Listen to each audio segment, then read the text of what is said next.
Hi, this is Scott with eTrailer, and today we're taking a look at our Hellwig rear sway bar kit for our 2024 Ford F-150. Installing a rear sway bar on the back of your truck is going to help with towing. It's really going to stabilize when you're pulling the trailer down the road. It'll get rid of a lot of that sway and that body roll that you get when you're pulling heavier trailers. It's going to end up working with your front sway bar and get rid of all of that body roll when you're going through corners, and it's going to also kind of help with braking and really equalize your truck. So if, say, you're going through a corner and you've got your trailer on back and it feels a little unstable in the rear, this is going to help get rid of that. And even when you're not pulling the trailer, the rear sway bar is really going to help add to the handling of your truck all the way around. It's not really just for towing. It's going to give you a better handling feel and more road feel even when you're not pulling. As far as installation goes for this kit, it's really straightforward. It's going to have everything you need to get it installed in the kit. Really, all you need is some sockets and maybe some wrenches to get it done, and probably you're going to need a torque wrench definitely to make sure you have everything correct. One of the things I will recommend, though, is maybe having an extra set of hands, because sometimes things can get a little different trying to get your brackets in place and trying to hold your U-bolts at the same time. So it may help having a buddy with you to do it. If it's something you're interested in installing, stick around or watch our video and we'll help you get it installed. To start our installation, we're going to take our handle nut and we're going to take a clevis and we're going to take the shorter bolt in our kit. We're going to have to get these mounted up to the frame, just over here, kind of towards the front, and we'll show you how we're getting that installed. At this downward portion of our frame, we're going to have this oval hole. We're going to have an access point right here. We're going to take our handle nut. We're going to have to bend our handle nut a little bit just so we can get it to go up into that spot. This can be a little tricky, so just take your time, fish it through. And you can feel it slide through, and that'll be able to, and I'm going to be using my finger to hold it in place. Now we got some Loctite on our bolt that came with the kit. We just want to get it started into our handle nut. This may take you a few tries. It can be a little tricky to do this part, but just be patient and you'll get it done. The trick to these is you're going to want to get the handle nut bent just right to where you're getting the square part of the handle nut to lay flat. And then once you get that, you'll be able to get it started and then just run it up with your fingers just to hold it in place. We are going to come back and torque everything down after we get it installed. Once we have both sides started and in place, we're going to come back through and torque these two down to the torque specifications in our instruction manual. You're going to want to try and hold it as straight as you can. But once you get it pretty tight, it should hold still for you.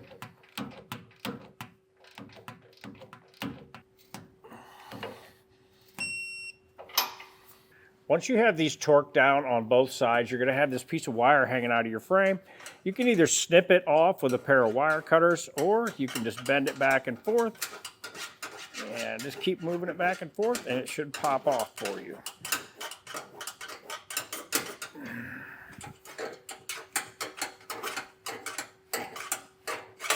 Now we can start building our end links. We have our threaded rod with our loop end on it, and we have our piece that's going to thread together. What we want to do first is we want to get our jam nut installed on our threaded rod. And just get that run down on there.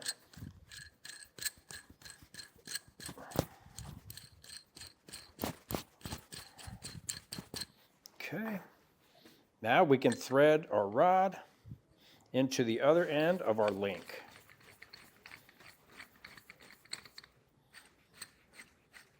And for now, just get a few threads in there. We are going to be able to adjust it later how we want it. But for now, we just want to get them put together. Now we have our bushings. We're going to get a little bit of the lube, a little bit of this grease that we got in our kit, and just going to put some on the end of it. This is going to help when we try and push them together here in our vise. Plus it's going to help with lubrication inside of them. So what we're going to do is just get it started into the end. And we want to open our vise up a little bit.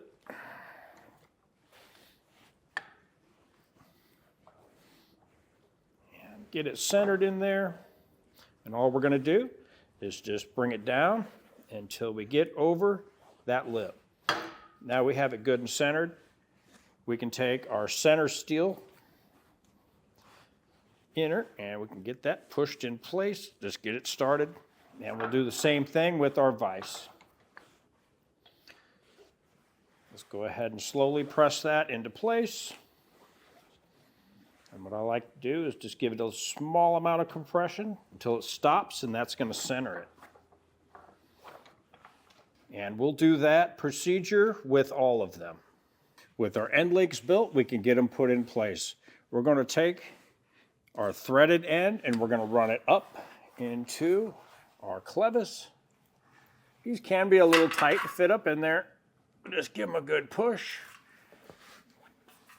And what I like to do is run the bolt end from the inside of the frame and then run the nut side out on the outside. What this is going to do is make it a lot easier for me to get a torque wrench on here when we bring them down to torque. We're going to do this on both sides and just get these hanging in place for right now. Now we'll just get our bar hanging in place. There's going to be a few different settings here. The one on the end is going to be the least firm, and it's going to get firmer as we go in. Now we recommend starting out with this one so you can kind of get used to the handling characteristics. That's going to change. So what I would do is go with this one first and see how you like that. And then after you drive it for a while, you can always change it to one of the harder settings if you want. But for this one, we're going to start out with our hole right on the end. And for our hardware, we're just using our hardware that came in the kit. And it's going to be a washer on the end of our bolt. And again, I like to run them from the inside out. That way it's going to make it easier for me to get a torque wrench on. Then we're going to take our washer and one of our lock nuts that come in the kit and just get them in place.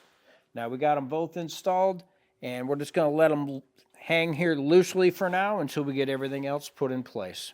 Now we can get our bushings installed. These are going to be split bushings, so all you'll have to do is just get the ends started on, push them on, and they'll go right in place for you.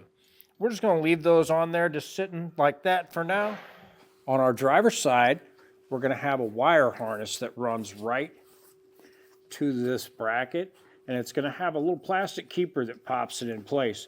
You just want to pop that over and just kind of get that over out of the way. We're going to take our U-bolt and we're going to run it right underneath of that bracket. Now when we're putting our U-bolts on, we want to make sure we're not getting into any brake lines. There's no brake lights under it, no wires, anything like that. We just want to get that hanging in place. We do have our other one installed on our passenger side, and we have it on the outer side of the bracket here that holds our brake line. We just want to leave them hanging in place. Now we can just slide our U-mount back over our bushing that is on our sway bar. And we'll take this portion of our bracket and slide it up onto our U-bolt. Now we can swing our bar up. Just run that up onto our U-bolt. You may need another set of hands to do this because this can be a little tricky. Once we get a nut started, that's going to make things a lot easier. That's going to hold things in place for us. Now we'll just run that up, finger tight, and get our washer in place on this one and our nut. Now on these, you want to make sure the tapered end is facing outward part. That is going to be the lock portion of the nut.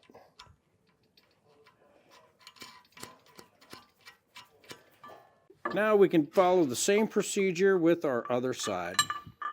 Now with a 19mm socket, we're just going to get our bolts for our U-bolt run up. Get them up evenly on both sides.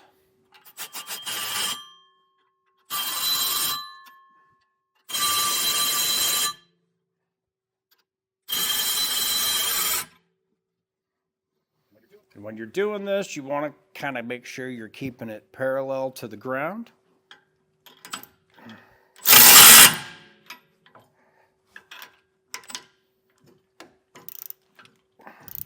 We have these end brackets back here. We have them all snug down and in place where we want them.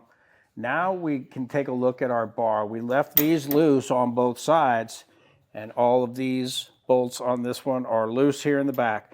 So what we need to do now is we want to make this parallel to the ground. So we're going to need to pop these back out and then screw our end links up until we get both sides where it is level. We want them level with the crown, and that's going to give us our best adjustment point for starting. With the bolts out, I'm just going to back our jam nut up far. We will end up running that back down after we get it tightened up. Once we have everything adjusted how we like it, now we can come back through and we'll get our link bolts all just snug down, and then we'll come back through and torque everything up. Now we can come back through and tighten down our bolts all the way through to our torque specs listed in our instruction manual. With our U-bolts, you want to tighten them down evenly, back and forth, alternating each side.